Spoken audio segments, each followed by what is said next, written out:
Olatuji.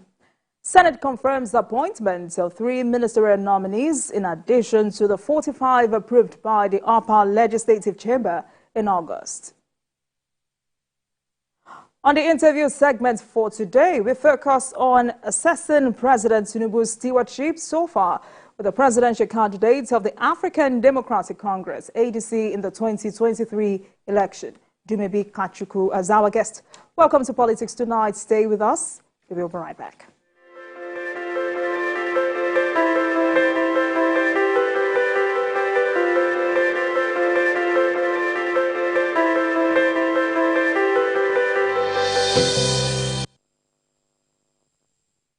Welcome back and thank you for staying with us. Now let's begin with some developments in the polity. The Senate has confirmed the appointment of 3 ministerial nominees, Jamila Ibrahim from Kwara State, Abbas Balarabe from Kaduna State, and Ayodele Olawande from Ondo State. This new confirmation is in addition to the 45 approved by the Senate in August. The confirmation comes after President Bola Tinubu wrote to the Senate seeking its confirmation of 3 more ministerial nominees. The ministerial nominee from Kaduna State, Balarabe Lawal, caused a scare in the Senate when he slumped during his screening. This forced the upper legislative chamber to go into a closed-door meeting and return to explain that the nominee collapsed because he was fasting and clearly exhausted. Jamila Ibrahim and Ayodele Olawande are the latest ministerial appointments made by President Tinubu to occupy the Ministry of Youths, while Abbas Balarabe was appointed to take the slot of Kaduna State after former Governor Nasir El-Rufai failed to scale Senate screening.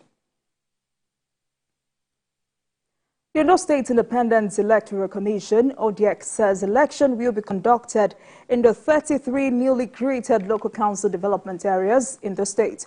Chairman of the Commission, Joseph Aremo, disclosed this at a stakeholders meeting in Akure. Ayodele Moradeyo reports.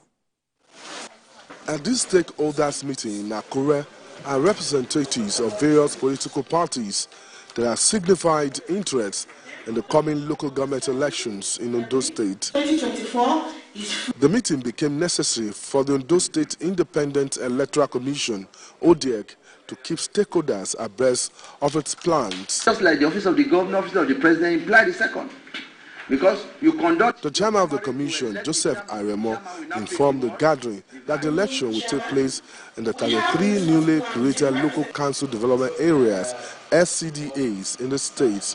According to him, this became necessary as Governor Oluwarotimi Akeredolu has assented to the bill creating the SCDAs. He noted that measures have been put in place to conduct election into the offices of the chairman and vice chairman in the LCDAs. Issue notice of election into the office of the chairman and vice chairman for the 33 local council development area. And the notice is hereby given to all the relevant election stakeholders in accordance with Section 1, Subsection 1, Schedule 4 of Local Government Administration Conduct of Local Government Election and Matter Laws, Cap 87 Laws of Ondo State. Representatives of different political parties expressed their views about the plans. In a local government LCD that is created now, you have maybe only 3 wards, existing wards. Are you saying that those 3 wards, those 3 councillors are going to make up the LCDA? Is that what's going to constitute the legislative arm of that local government? So there are issues already, and I do not know how they intend to tackle them. It was indeed a wonderful time with the chairman of ODEC. He explicitly explained everything to us and the entire schedule. Apart from the newly created SCDAs, council elections will also take place in the existing 18 local council areas of the state. Ayodele Moradeyo, TVC News, Akure. Let's take a short break, and when we return, it will be time to speak with our guest of the day, who is the presidential candidate of the African Democratic Congress, ADC, in the 2023 election, Dumebi Kachuku, for discussion on assessing President Tinubu's stewardship so far. Please stay with us.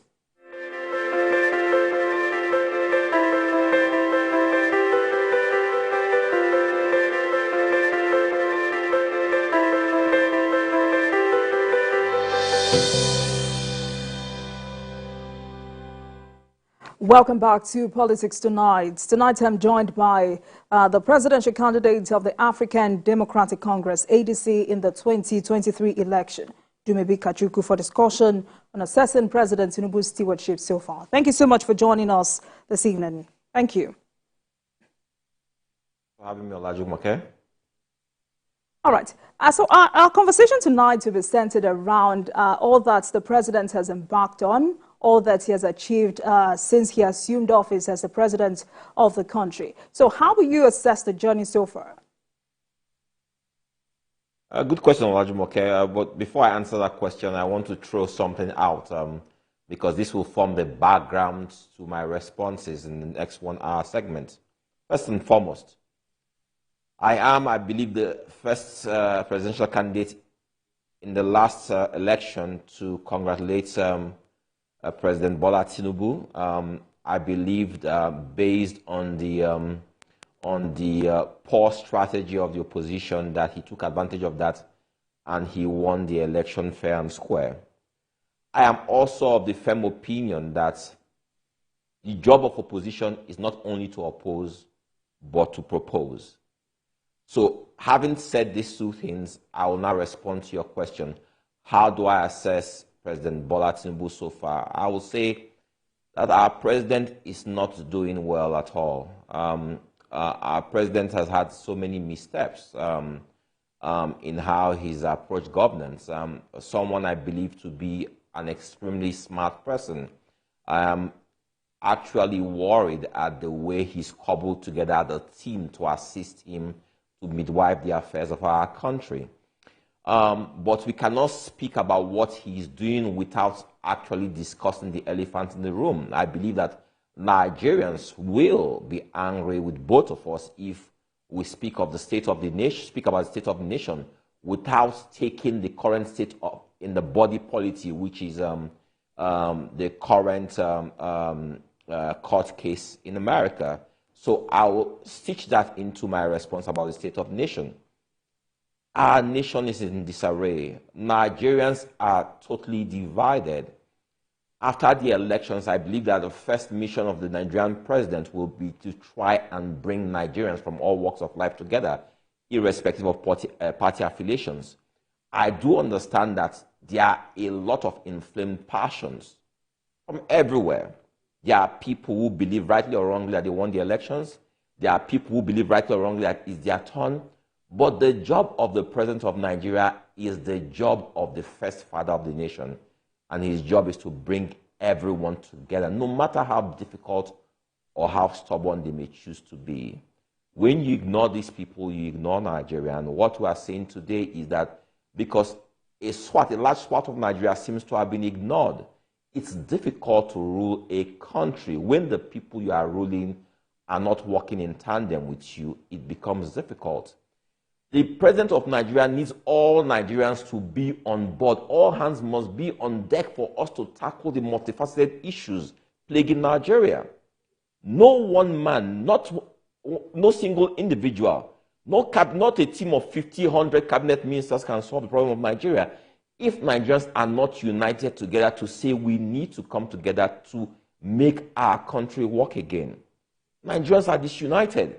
They are not in line with this president, so it's become very, very, very difficult. Things are getting worse. Things will get much worse. So my advice today is seeing where things are, that our president must immediately start looking beyond his inner caucus, beyond his party, to start looking at how to bring a united Nigeria together, to bring all Nigerians together and say, enough of politics, enough of what has divided us, we must come together to solve our problems. Our problems are Nigerians' problems. And I want to also speak to Nigerians. Before coming on this program this evening, a lot of people were interested in my reaction to the American litigation and what have you. And my worry about this is that in everything we're doing, it seems like we want to pull down the Nigerian house. It seems like we want to pull down this country, forgetting that the country is all that we have, forgetting that outside of Nigeria, I don't know about other people, I don't have any other passports, Outside of Nigeria, I have no other home. So when we speak, the kind of statements we make, we forget that after politics, after the court processes, that this country still remains our country. And we're destroying this country called our country. I like to always give this example of King Solomon and why he was called very wise. He had a situation with those two prostitutes and that child. And he made his ruling not on the two women and the evidence they presented before him, because they were all hearsay. He looked at the child and used the child as his litmus test. I say to Nigerians, today, the child before us is the country Nigeria. We must not destroy this country because we hate our president, or we hate his party, or we hate the PDP or Labour, or what have you. We must all come together to build Nigeria. We cannot speak of state of affairs of the country without first thinking of how we can have one Nigeria. That's what we must be speaking about today. All right. All right, Mr. Kachukwu, you've said the president hasn't started well, but instead of us talking in general terms, let's now look at the president's renewed hope agenda, on which the president hinged his plans for the country. How well do you think he's pursuing this? Well, if so far what I personally have seen is that the president seems to be pursuing a Yoruba-centric agenda in a lot of his appointments, and it's worrisome to a lot of people. He has smart ideas, smart policies, but there's a big divide, a big disconnect between smart policies and implementation. Implementation depends on your team, on the people you have working with you. Implementation also depends on the people you are implementing the policies for, if they are willing to accept those policies. Were the people to see your policies as ethnic-centered or ethnic-driven, the people will reject your policies, no matter how well-intentioned your policies are. So we see this president grappling with multifaceted issues every day. Yesterday it was labor, he's dealing with the forex crisis, he's dealing with unemployment, he's dealing with double-digit inflation, he's dealing with multiple court cases, he's dealing with insecurity. So there are many issues he is dealing with. And for him to make these issues go away, he needs to get the Nigerian people on his side. And I believe that in that area, he is still failing. We can talk about all the smart policies we want in the world. We can put the best economic experts, best political scientists on in a room. But everything depends on the people you are making those plans, those policies for. What are the people saying? Today, Nigerians are divided and are in disarray.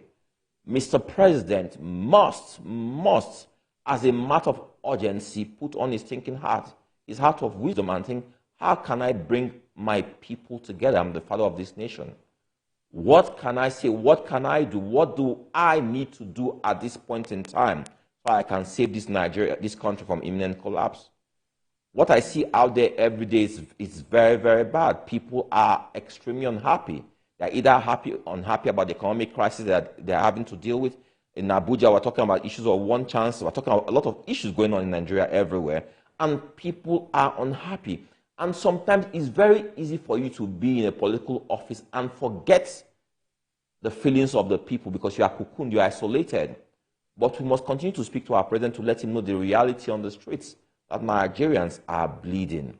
I listened to his Independence Day speech, and you will see a speech that has been crafted to get the right attention, right? But the reality is that there are a lot of things that were in that speech that didn't hit home or that showed the lack of depth. And I will take one issue there. Because they have been talking a lot about CNG buses and what have you, and how it will ameliorate the suffering of Nigerians. They are speaking about CNG, and his advisors have not told him the number of skids we have for CNG in Nigeria. We don't have more than 18 or 20 skids across the country. So you bring 1,000 buses, how do you want to power those buses up? So the president believes they've told him. And the reality is that we keep on blaming the president, but we always neglect to speak about his advisors because the president is a body of one man and advisors. They are ill-advising, misadvising this man. Right, so because you've also attested to the fact that the president was not handed Nigeria at its best socio-economic state. So let's look at the issues. The biggest issue in the country now is the impact of petrol subsidy removal. How will you describe the way the president is handling it? I've said this time and time again. Were I to be in his shoes, I would have taken a different approach. The president, with the CBN, he appointed a special investigator to investigate and come up with a way forward on how to solve the problem in the CBN. I believe that what he ought to have done with the subsidy issue was to have actually ring-fenced the subsidy, suspended for three to 4 months, whilst putting in place better structures to handle subsidy in Nigeria. Removing subsidy, he didn't remove subsidy, he made the removal of subsidy. We are back to subsidy. There's actually subsidy in play right now, so we can't say subsidy has been removed. We are back to subsidy right now.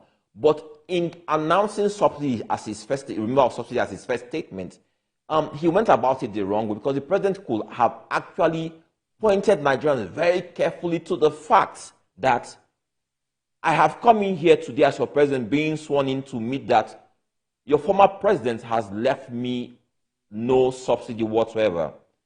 And I have two options before me.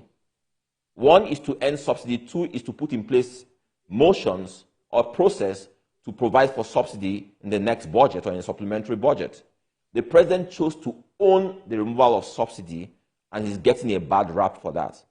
But it's not too late. He must start looking at what are the factors that have made subsidy application fail in Nigeria. Who are the bogeymen who have stolen our common patrimony, who have stolen our common wealth? Who are these people? Are we saying that these people are bigger than our security agencies, bigger than our law enforcement? Who are these people? Go after these people, lock these people up, prosecute these people, then put in place more stringent processes for subsidy. But now, you've taken over 200 million people on a risky joyride by saying you have removed subsidy.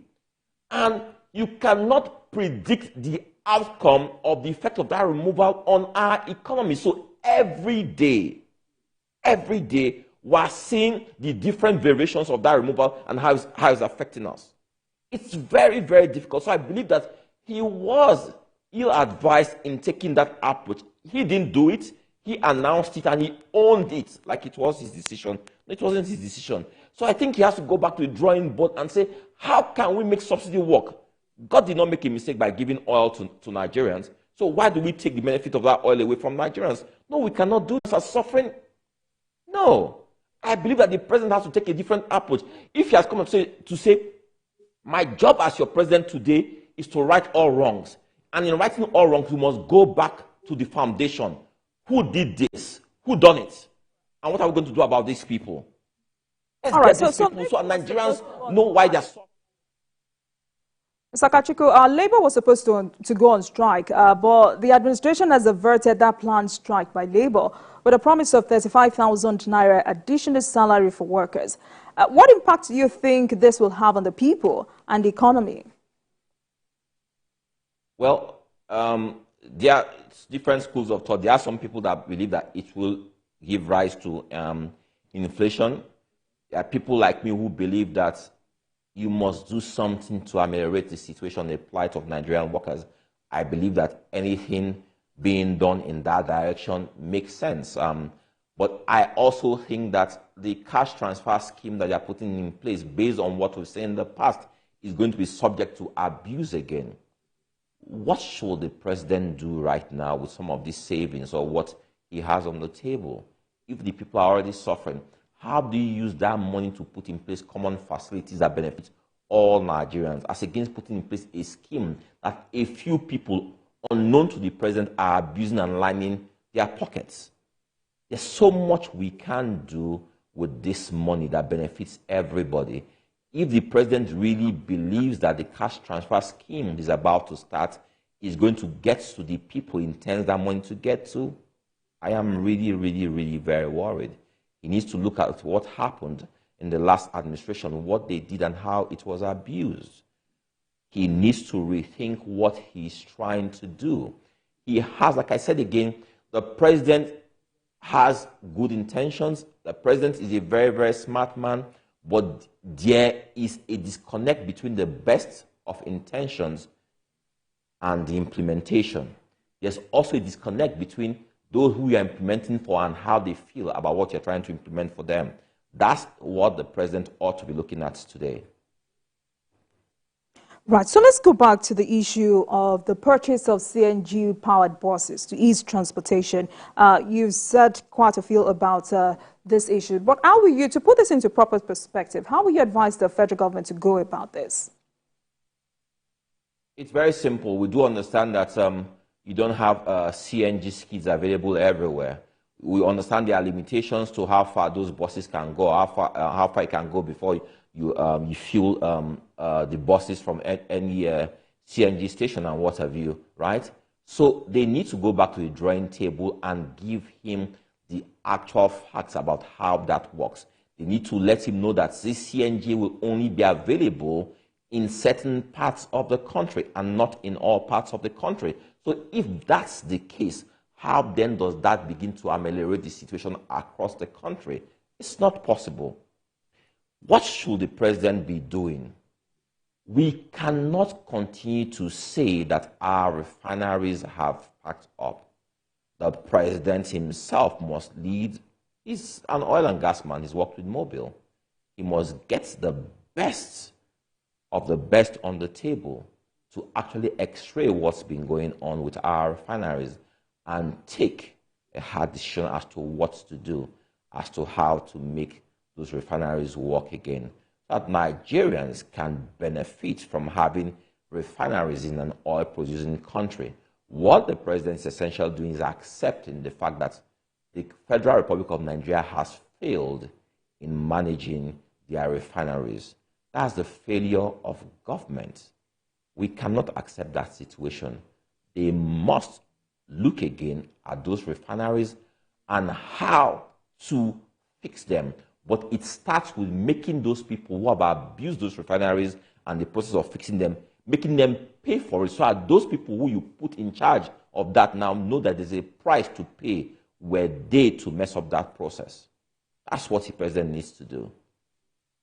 All right, so earlier today, the Senate kicked against using CBN loan to purchase these buses. I mean, to be very emphatic, the Senate is asking the president to come up with a supplementary budget for this purchase. Where do you stand? Well, any which way, CBN loans, supplementary budget, it still boils down to Nigerian money. The issues about Nigerian people, what you have to do to cushion the effects of what the government is doing on the Nigerian people. So it's all semantics. It's just I see a Senate trying to show that they are working, but that's all semantics, neither here nor there. They need to act fast. They can't continue to act like they don't know we're in an emergency situation. Every day I worry that as I go out there that this might be the day that Nigerian society, you know what, I can't take any more of this. This is the day that, you know what, whatever you need to do to me, but I will show you that I am angry at this Nigerian state. The Senate must understand that Nigerians are being pushed to the wall. People are suffering. People are not feeding. People are eating 1 meal in 3 or 4 days. They cannot be talking about semantics at this point. They must deal with the hard facts and take concrete decisions as to what to do about the suffering of Nigerians in a time like this. Right. So another recent promise made by this administration is an upward review of the new minimum wage for workers. How well can this go in alleviating the hardship brought upon by petrol subsidy removal? And do you think this could worsen inflation? Definitely has an impact on inflation, but they need to take multiple steps at the same time. Everything, let me put it this way. Nigeria is like a bucket with multiple holes, right? And you are trying to pour water into that bucket, but the bucket is leaking everywhere. Whatever you are doing here, there's an effect there, right? So whatever you are doing, the bucket has multiple holes. So what you need to do is to look at it holistically and say, how do I address all the problems plaguing Nigeria? We must start creating employment. We must start exporting more than we're importing. We must look at import substitution. We must look at power generation. We must look at how we can actually, when we speak about our youth, that our youth are the greatest asset of Nigeria, we need to do more than paying lip service to that. How do you show that these people are the greatest asset of Nigeria? We need to look at tourism. We need to look at agriculture. We need to start building first-class infrastructure. We need to start redefining our education system. We need to start writing education for the future and not the backward education that we're practicing today in Nigeria. We need to stop the health tourism that is happening in Nigeria today. We need to stop our middle class, our healthcare workers who are leaving Nigeria. That brain drain. Our middle class are supposed to be the engine room of our country or any economy. Nigeria is watching their middle class live in droves every day. Every blessed day, these people sell their property, buy dollars, and leave Nigeria. And you expect that naira will not go, naira to dollar will not go above 1,000 naira? No, there's a demand for the dollar. So what must we do to ensure that these people are not leaving? This is what the president and his advisors must do. I actually expect that the first thing this president will do is to have a national conclave of all political parties, of all politicians, of all private sector people, everybody, and say this problem is not for APC alone. This problem is for all Nigerians. What must we do? I have inherited this problem. It's my problem. It's your problem. It's our country. What must we do? Our country is collapsing. But he's choosing to approach this like, you know what? I got all this by myself. No, you don't got it. No, you don't got it at all. You need to bring the best of brains together in a round table and say, what must we do today to fix our problems? You're running out of time. You're running out of time. Get these people together. Get politicians together. Whatever you need to do to bring the other political parties to work with you, do that. Hopefully, in the next 1 month, we are done with the court process. And however it goes, whichever way it goes, we must understand that at the end of November, Nigeria continues to run our country. And we are still faced with the problems. So we have paused our problems, thinking that our problems are going to go away after the Supreme Court rules. No, our problems will have gotten worse. So we need to start planning for those problems. What are we going to do? Our youths are killing each other every day for money. Yahoo are taking a different dimension. Look at the security issues in North Central, in the Northwest, in Northeast. Look at Southeast of Nigeria. Nigeria is failing. What must we do? Get everybody together. It's our problem as a whole. It's not Tinubu's problem. It's the problem of all Nigerians. But if he continues with the attitude that it is his problem alone, then it's become a problem for him. Right, thank you for that. Now, there are those who think we should bring back subsidy because subsidy removal has impoverished the people. Now, beyond asking that those who have benefited from this be brought to book, where exactly do you stand? Again, subsidy must be brought back. If you look at the nations who are pushing IMF policies and what have you, they don't practice IMF policies. Those policies have killed so many nations. Subsidy is the way for government to take care or to ameliorate the harsh realities of capitalism on the masses or the poor people. The government must bring back subsidy. The government must make sure that subsidy works the way it ought to work.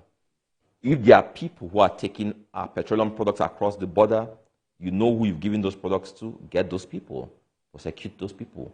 Make an example out of those people, and let's see if it continues. You see something? They don't give those products to small men. I hope you understand that. They are given to big men. So imagine if you take one of those big men and you make an example out of that big man, and the man is seeing jail time. I bet you it's going to be difficult for anybody to continue with that. But what happens?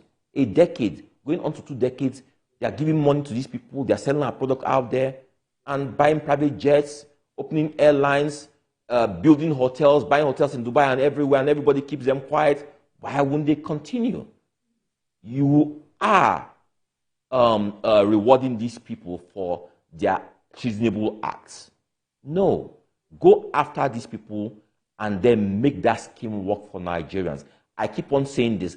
God did not make a mistake by putting oil and gas resources in Nigeria. The mistake is in the human resources who are midwifing that process or who are managing the resource that God has given us. We need to do something about this. Nigerians will speak very, very, very soon. Time is running out. Something needs to be done about these things are getting worse.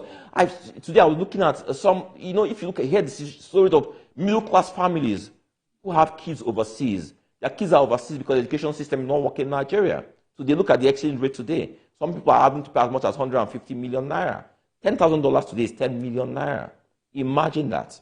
Imagine what's happening to those people. Should they pull their kids out of school and bring them to a nation where the education system is not working?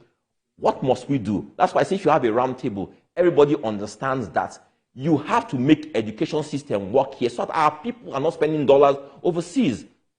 When I was campaigning, I kept on speaking about the Nigerian Patriot Act, and the act simply said that any public official, any civil servant, anybody who's operating license for his company derives from government, that they and their children, their kids must school in Nigeria. They must only use government hospitals. They must not have boreholes or generators in their houses. Do you know if you were to do that, if I am a minister or I'm a governor, I'm a commissioner, what have you, and my kids have to go to public schools, won't I make those schools work? Won't I make hospitals work? Won't I ensure that there's water because I am using those facilities? But what happens? Their kids are all overseas. They don't use the facilities they provide. They have generators working 24/7. They have 2 or 3 generators in their houses. So who cares? Who cares about what the poor are suffering? Nobody cares. You cannot speak to what you don't feel. Make them feel this. God knows I had hoped that a President Tinubu, because of the hard time he had been through, because of everything they said about him, I had really hoped that he would come in and say, you know what, I will leave a legacy for myself that people will say that this is the father of a new Nigeria. All the things that other people couldn't have done, I will do it. The policies, the laws, every single thing that will make Nigeria work for all Nigerians, I will do it. I will do this. Well, let's watch and see what's happening. Like I said a few days ago in my independence speech, I said, President Buhari, 8 years, tried to cater to northern Nigeria, but after 8 years, northern Nigeria had nothing to show for it. If northern elite certainly had something to show for it. It's the turn of a southwestern president. So we are watching to see if it's going to be about southwest elites or if it's going to be about Nigerians. This president must work for Nigerians. Right. Let's take a break. I've been speaking with the presidential candidate of the African Democratic Congress, ADC, in the 2023 general election, Dumebi Kachuku, tonight to assessing President Tinubu's stewardship in the last 4 months. We'll take a break and I will be right back. Please stay with us.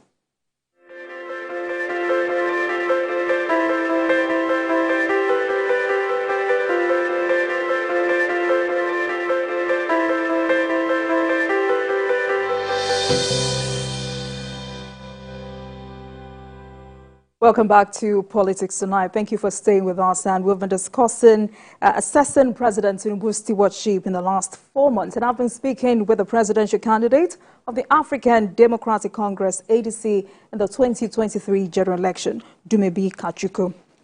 Mr. Kachuku, the president has stressed that one of his major tasks is turning around Nigeria's economy from the age-long status of potential to pragmatic. So I'm asking, how important are the rules of governance in all of this?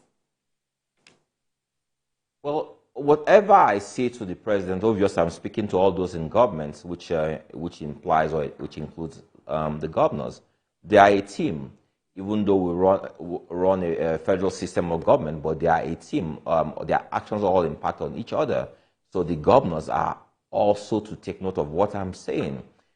We are all part of one system, just like the human body. We are all fused together, and we must do what is right for our country, for our people. I've spoken a lot about what the Nigerian president must do. I want to use this opportunity to speak to Nigerian people, a people who have been abused for decades. People who are hurt, who feel that their government has taken advantage of them, or that feel like their government offers them nothing, offers them no hope. I agree with you that that's our situation, but at the same time, a life without hope is a life that's over.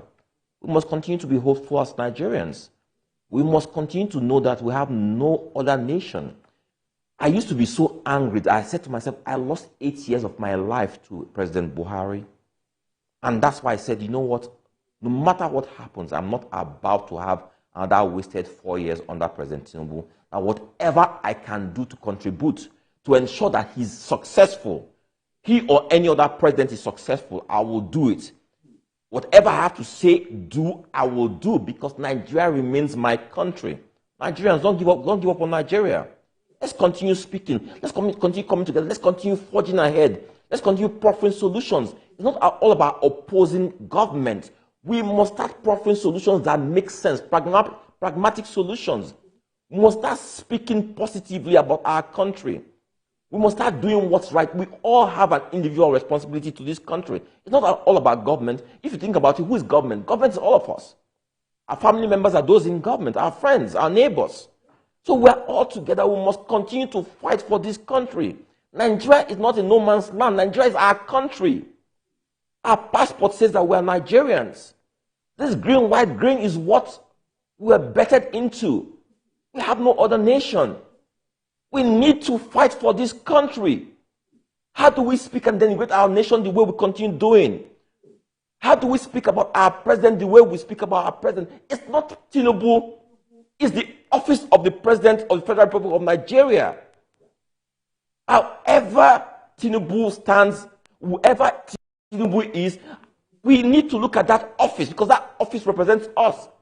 Those who wish for Tinubu to fail, wish for Nigeria to fail. That's the reality. That's the reality of our situation. We keep on getting this wrong. It's not about that individual. What we see happening with the court cases we have in America now is about failed systems, failed processes.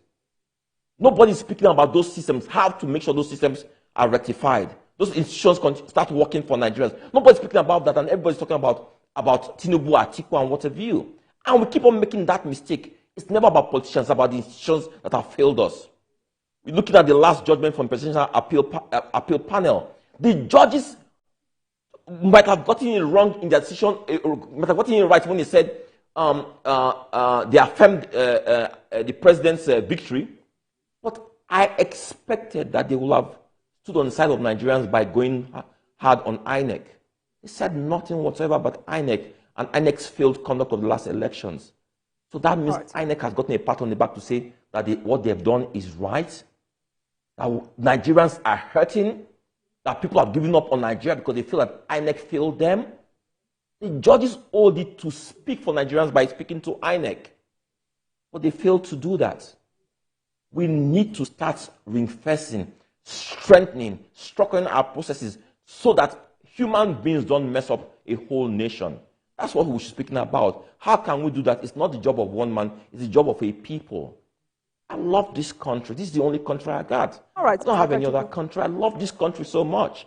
So we must all do something to salvage our situation, to salvage our nation. And that means working together as Nigerians, working hand in hand with the president and his team, everybody coming together to make sure that Nigeria works for good. All right. So the president has stepped up economic diplomacy to bring in foreign investors to boost this economy. How do you think economic diplomacy by the president will help the economy? Let me ask you this question, right? If, as a man, you are married and you say you are looking for a second wife, you want to bring the second wife in, second wife will ask the first wife who is there, how are you faring in that house? Is she will watch and see how the first wife is faring. That's what will determine if she comes into that house. The question is, how are Nigerians faring? How are local investors faring? How are legacy institutional investors in Nigeria, how are they faring? Look after those people, make sure they are faring well. Then economic diplomacy will work, because those people are your ambassadors.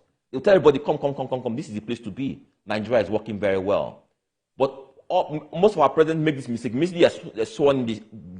They start embarking on foreign trips, saying they are bringing in investors. But those investors are asking people in Nigeria, what's going on there? They tell them they're kidnapping us here. A young lady died, one chance the other day.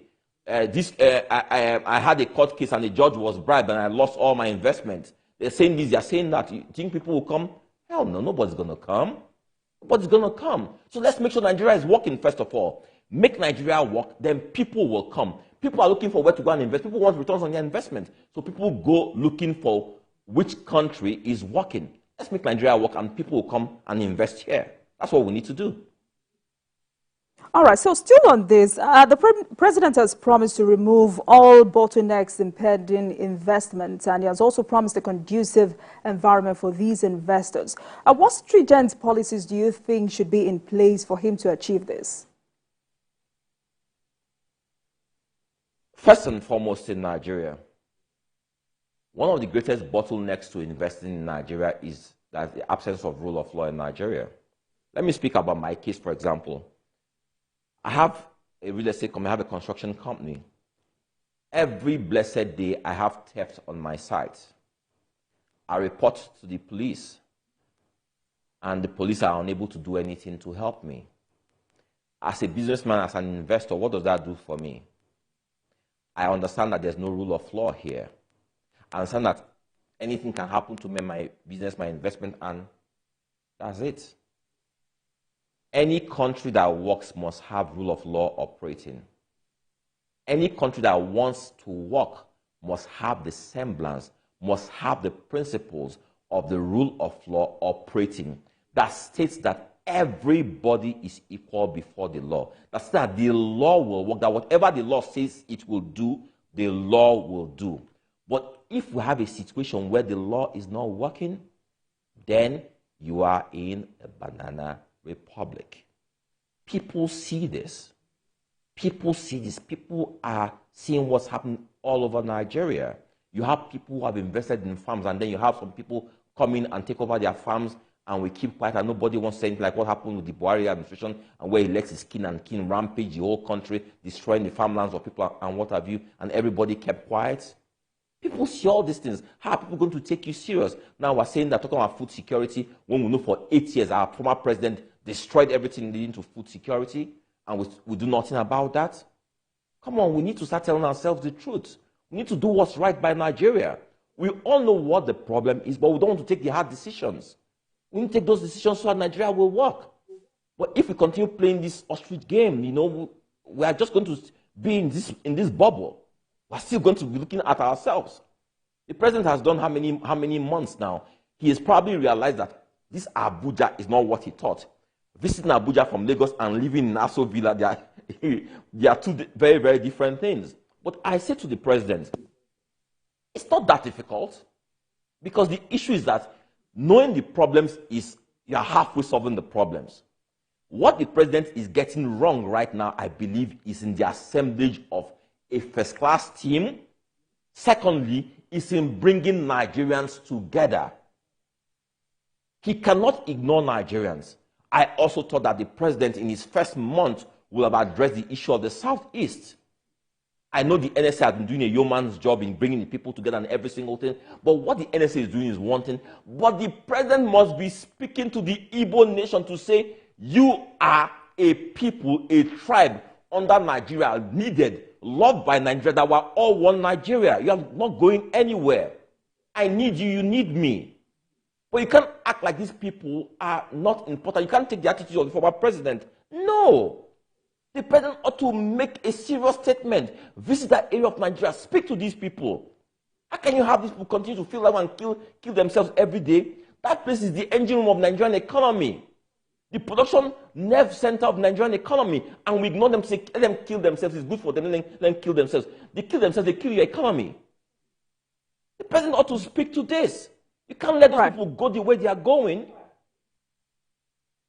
All right, so let's talk about the Nigerian currency, which is in steep decline. How can the government address this free fall of the Naira?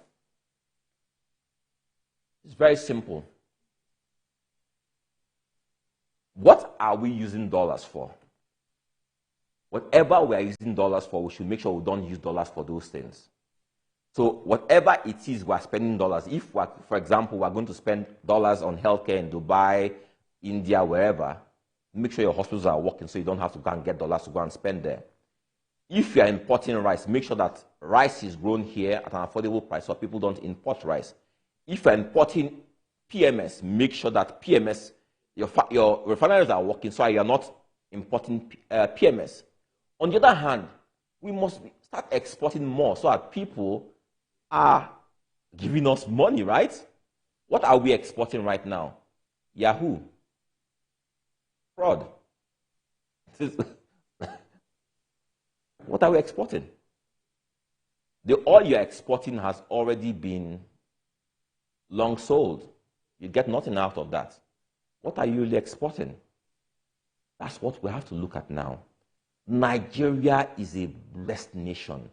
Multiple resources everywhere. Mineral resources, human resources. Can I ask a question? We watch Nigeria every day. We watch people from Benin Republic coming in here, from Ghana, from Niger coming in here. They are the artisans who are earning good pay here. Nigeria should be the engine room. We should be exporting human capital to the rest of Africa. Can you export a people who have no talent, who are not trained? No. What are our polytechnics doing? What are we doing? Let's give these people good skill sets and put them out there. They earn dollars, they bring money back to Nigeria. What are we doing? What are we exporting? When our leaders start understanding that the greatest resource of Nigeria is the Nigerian people, they will start thinking differently. As long as they keep on sharing money at the end of every month, they will not think that Nigerian people are the greatest asset of Nigeria. But tell you what, look at nations like India, look at America, look at the UK, look at the rest of Europe, look at what they are doing. They understand that their people are their greatest assets. They invest in their people. We ought to be investing in our people. You are doing cash tokens when you should be investing in broadband infrastructure so that your youth can get educated, so that your youth can talk to the rest of the world, so your youth can learn different skill sets. Nigeria broadband is one of the most expensive in the world. Should that be so if you understand that broadband is a facilitator to the new language of the world? No. Well, we don't understand that because some of these people don't even understand the language of today. Our youth, if we invest in our youth, I'm telling you, you will see what Nigeria can become. But we leave these people to their own devices. And they are there struggling on their own, starting small businesses to work on Twitter, Instagram, and what have you. What are we doing for these people? All right. What common facilities are we providing? All right. So, I mean, more than 6 months after the 2023 general election, the outcomes are still being contested. What does this say about elections in the country and our democracy? The reality is this, right? Politicians in Nigeria don't have the mindset that politics is a call to service. Politics for them is a call to come and chop, come and share. And that is why they take and apply desperate measures to take power. They don't approach politics with the notion or the mindset that I am doing this because I want to serve, because I want to take my country in a different direction, because I have ideas on how to make my country better. They don't have that mindset. Everybody has this approach of it's my turn, their turn, our turn. Let me get in there and take up myself and insulate myself against the harsh realities of Nigeria. So because of that, we continue to have this approach. That is why for elections, our elections are just a one-part process of our democracy. The courts are the real elections in Nigeria. The courts always decide all the elections in Nigeria, and that's a shame. That's a travesty. That says something about who we are as a people if the courts continue to decide all our elections in Nigeria. Look at what's happening with all the tribunals all over the country and upturning elections and what have you. It's disgraceful. It's a shame to all people who call themselves politicians. What we see out there, it's a shame. I feel sorry for the Nigerian people. I feel sorry for them. There's no point going out under the sun to go and vote if your votes are cast aside and the courts end up deciding. But at the same time, again, who do you blame when you have an INEC that cannot midwife elections? And as we speak here, where's the INEC chairman? Right. He's there. But for how long? But for how long do you think this may continue? I'm asking this because, recently the Chief Justice of Nigeria lamented that the courts are overwhelmed by election litigations. How long do you think this may continue? I'll tell you, if you want this to stop today, let me tell you what needs to happen, right? The Attorney General of the Federation needs to needs to put a panel to investigate the INEC chairman and then prosecute him. And then you will see what happens when a party, a government that benefited from a mediocre INEC takes actions against that INEC. The next INEC chairman and his team, his management, will sit up. But what happens? That man will go away. He'll walk away scot-free, having messed up Nigeria. Nothing will change. We keep on amending our laws, and we have seen that we keep on amending laws, amending the constitution and what have you. But the people, the politicians will always find a way to a loophole. They will always find a loophole.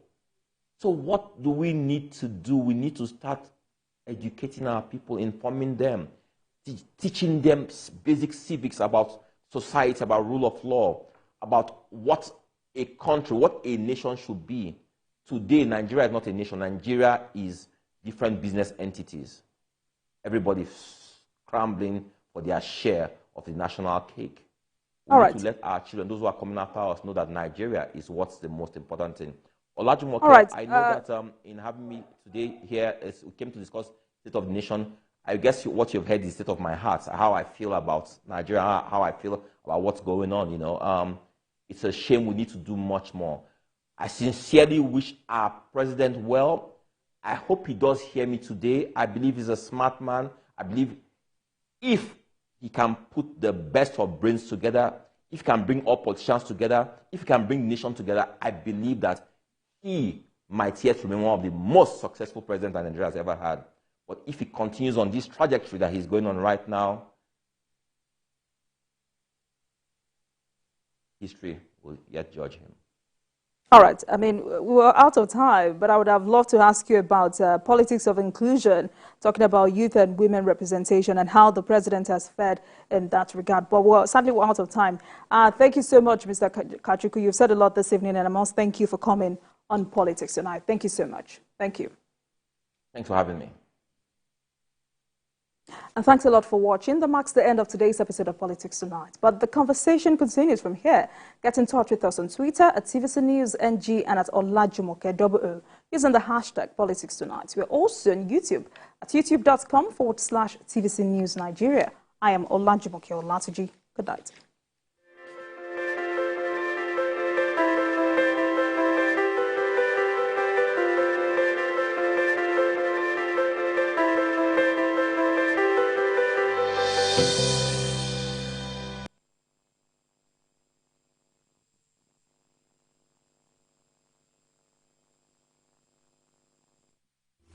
Toothpaste, Colgate Maximum Cavity Protection. Why are we changing our toothpaste? Because with Colgate Maximum Cavity Protection, I can be sure your teeth are cavity-free. When you brush daily with Colgate Maximum Cavity Protection, its expert formula locks natural calcium in our teeth and helps protect them from cavity. Colgate is the world's most chosen toothpaste. Colgate locks calcium in, Keeps cavities out! The new Colgate Mini Pack is now available at just 300 Naira. Every major news story is with many perspectives and layered with different levels of impact. Hello. What time did this happen? We will be right there.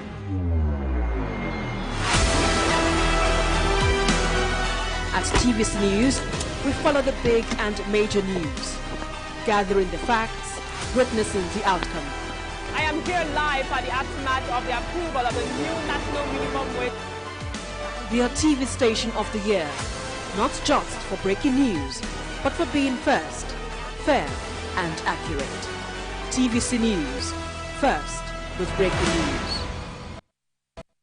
Experience information and entertainment like never before as TVC Breakfast takes your weekends to a whole new level. Introducing TVC Breakfast Weekend Edition, your ultimate source of thrilling sports updates, insightful political analysis, and captivating entertainment news. Stay in the know with what's trending, catch up with the latest in sports, and immerse yourself in the latest buzz from the world of music and movies.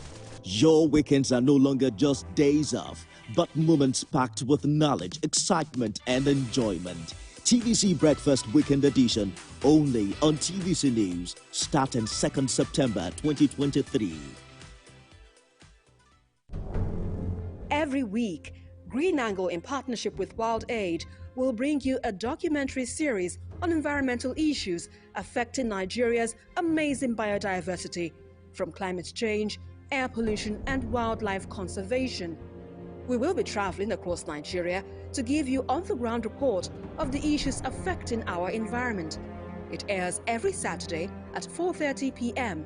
only on TVC News. Doubt and fear doesn't occur at the canvas, it shows in the canvas. It shows the conation of raw earthen material slabbed, stroked, and molded at a pace provided by the doubt and fear.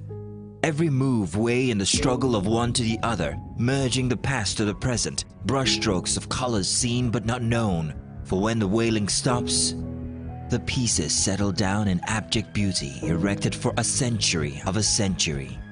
Speaking, advocating, protesting as the arts are meant to be.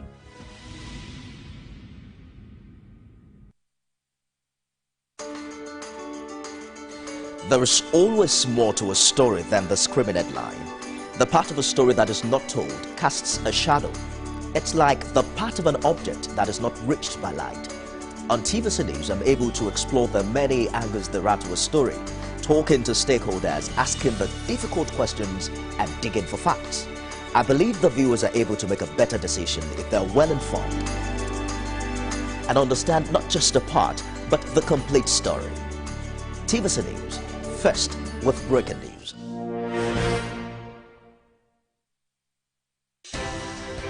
At TVC News, wherever the big news story is happening, we're geared up to break it.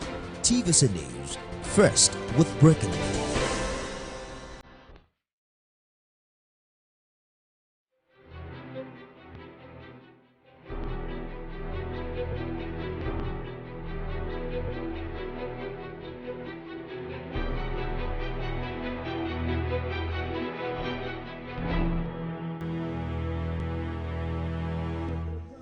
Borno State Governor Professor Babagana